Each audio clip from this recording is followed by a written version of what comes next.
बिस्मिल्लाहिर्रहमानिर्रहीम। मैं सरदार Khurram Khan लगारी P 275 MPA मौन खसूसी वज़ीर आला पंजाब स्पेशल एजुकेशन। मैंने कल वज़ीर आला साहब को मौन खसूसी का रिज़ाइन दे दिया था और फिर मुझे चेयरमैन वो स्पेशल टास्क के लिए ना प्राइस कंट्रोल के लिए दिया गया, तो मैंने वो भी रिज़ाइन कर दिया। मैंने मुझे कहा कि मुझे कुछ हल्के की मसरूफियात की वजह से मैं वो पूरी नहीं कर सकता।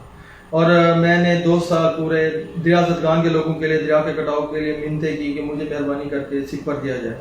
फिर मुझे महकमा इरिगेशन ने कहा कि मेहरबानी करके उन लोगों की ज़मीनें नाम करवाएं। मैंने उन लोगों की ज़मीनें भी नाम करवा दी। उसके बावजूद मेरे दरिया का कटाव इतना ज़्यादा था कि लोगों के घर बेघर हो गए, लोग बेघर हो गए, लोग बेचारे नकल मकानी करना शुरू हो गए। फिर भी कोई सुनवाई नहीं हुई और मैं उससे बेहतर है कि मैं अपने हल्के को ज़्यादा टाइम दी और कुछ मसरूफियात की वजह से मैं अपने ओहदों को टाइम नहीं दे पा रहा था, जिस वजह से मैंने ओहदे छोड़ने का फैसला किया। और बाकी हम इंशाल्लाह इमरान खान के विजन के साथ हैं। जो इमरान खान का विजन होगा हम उनके साथ शाना बशाना खड़े होंगे। बाकी हमें शायद ओहदे संभालने की हिम्मत नहीं है, क्योंकि हल्के को टाइम देना चाहिए। हल्का है तो ये ओहदे हैं, हल्का नहीं है तो ये ओहदे भी नहीं है, क्योंकि हल्के की अवाम ही आपके लिए सब कुछ होती है। और मैं अपने हल्के की अवाम के साथ ही खड़ा हूँ और उनके साथ ही खड़ा रहूँगा इंशाल्लाह। इमरान खान जिंदाबाद।